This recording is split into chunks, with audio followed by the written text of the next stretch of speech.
Just remember, you gotta flip it.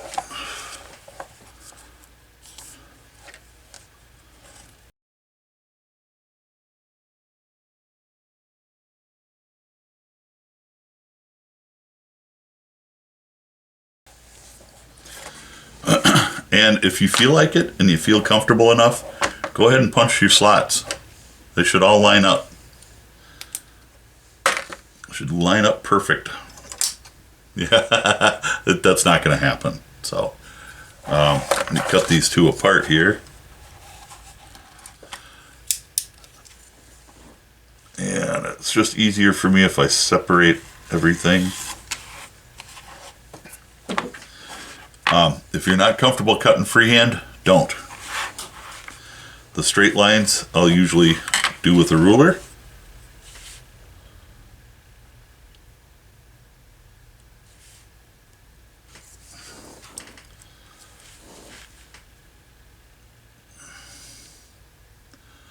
And as always, the part I'm keeping is to here.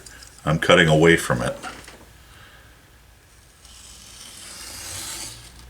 And you don't have to make this cut in one pass like people say.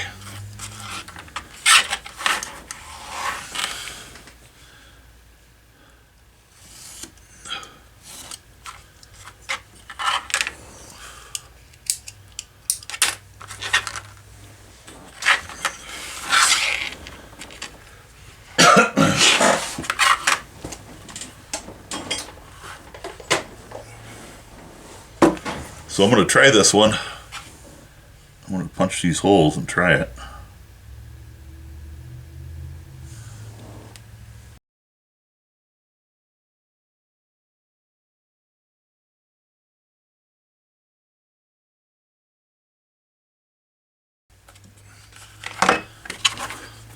So my two pieces will go together just like this. My belt slots came out pretty good. Alright, I got my sheepskin, and I kind of traced it on there, just a real quick trace. It doesn't have to be perfect. We'll trim it as soon as we got it glued together. And I'm just going to go ahead and glue both the insides of both of these.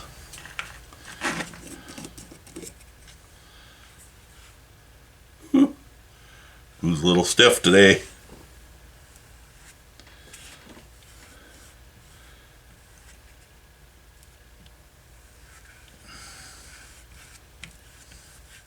Alright, we're pretty good here. I'm going to stick this together. And I'm just going to try to line up close enough on my top line here.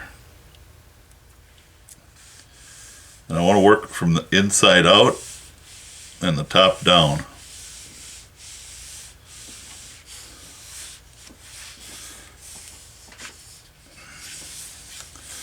Now if you have a roller, go ahead and roll this. I don't. So I'm going to use a hammer.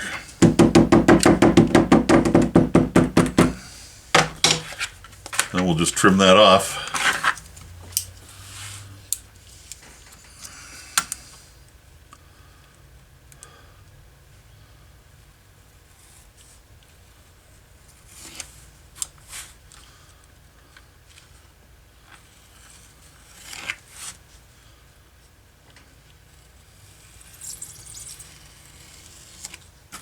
Don't get in a rush. I've seen people get in a rush when they're trimming, and it doesn't do anybody any favors.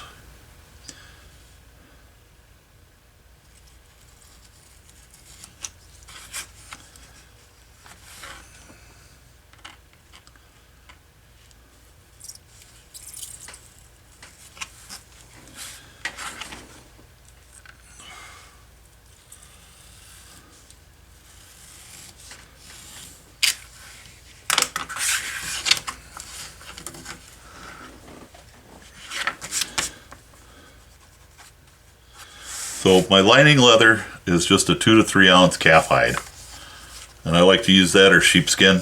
Either one works real well for a lining leather.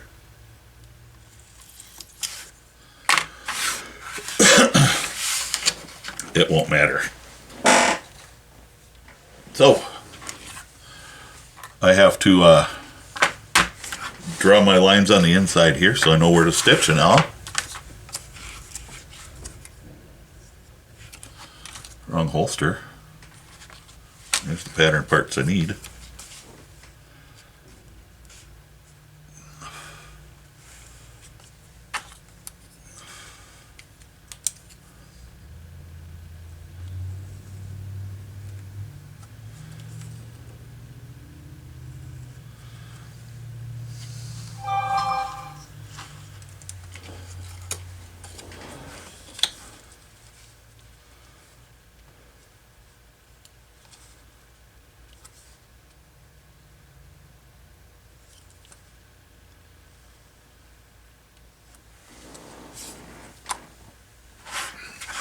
So if you set these side to side, it tends to work pretty well.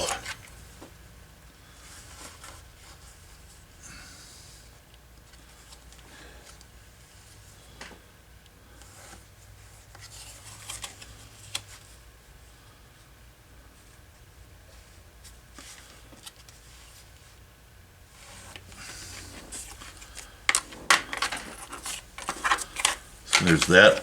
We'll glue just on these sides, but first I'm going to punch my holes. There we go. So now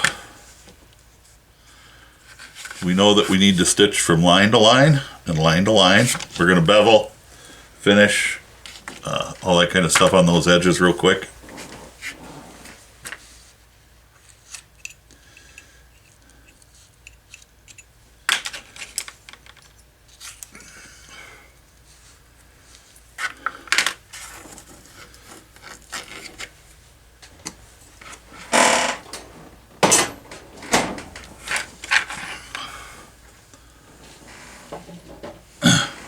On holsters, I will normally go for my Craft Tool Pro number 2. It's the biggest one.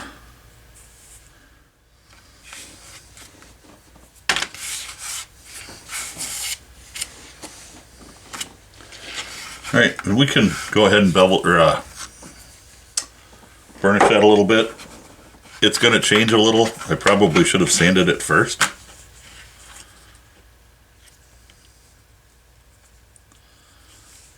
But quite honestly, we're looking pretty good.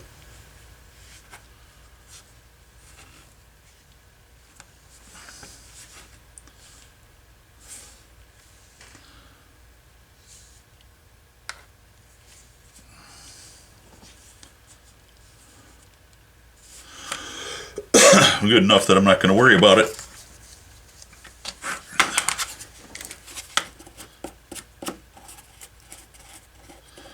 This is Toco Pro.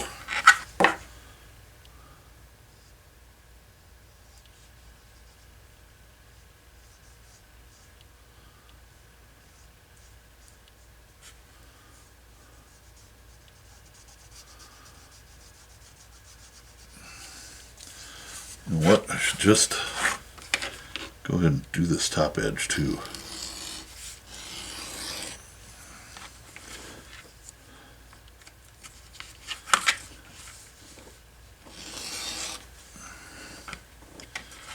Once we're all glued up, we'll get a final trim.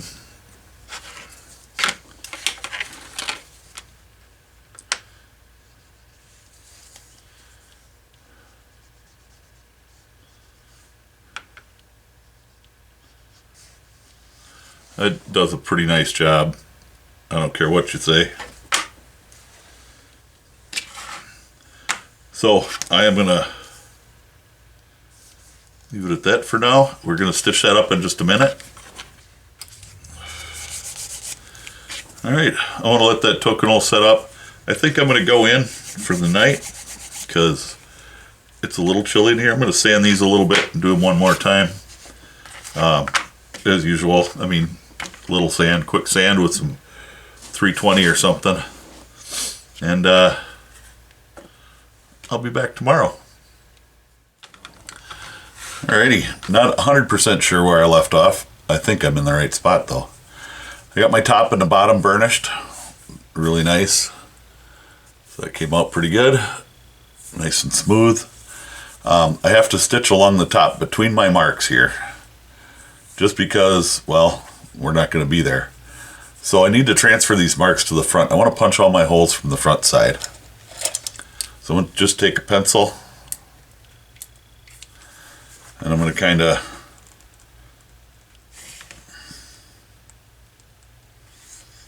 make a little mark.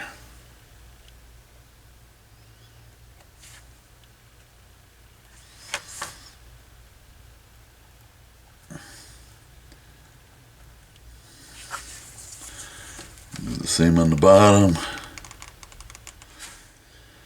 Anytime I line a holster and have that extra layer of leather in there, I make sure that I stitch across where it's open, where you wouldn't normally stitch.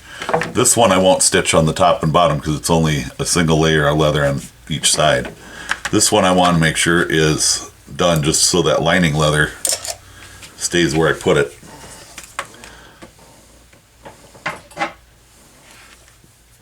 Double check my awl here. I'm just going to go from mark to mark. And I'm going to do this like any other stitch line because it's going to end. I'm going to go from both ends and find some place in the middle where I can kind of fudge it, I guess. Just going to use my 4mm.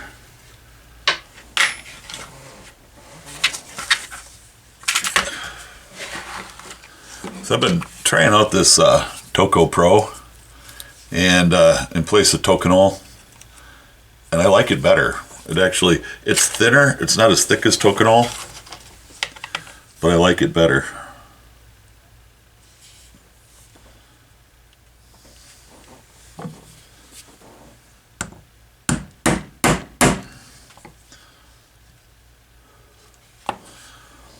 That punch through right on the line there, and that's exactly how I wanted it.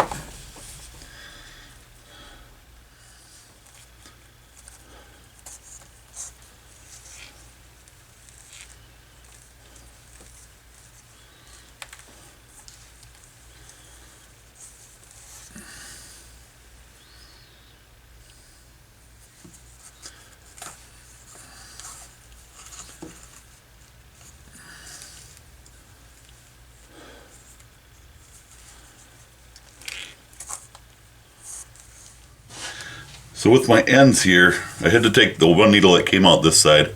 I went back one hole, and what I'm going to do with them is I'm just going to take a little glue,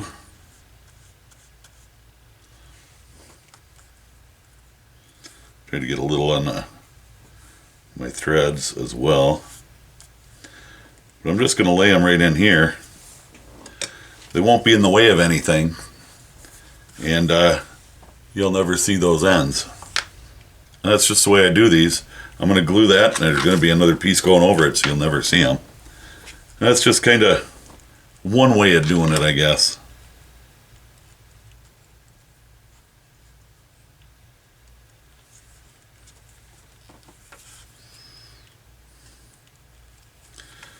Try to lay everything so it looks right.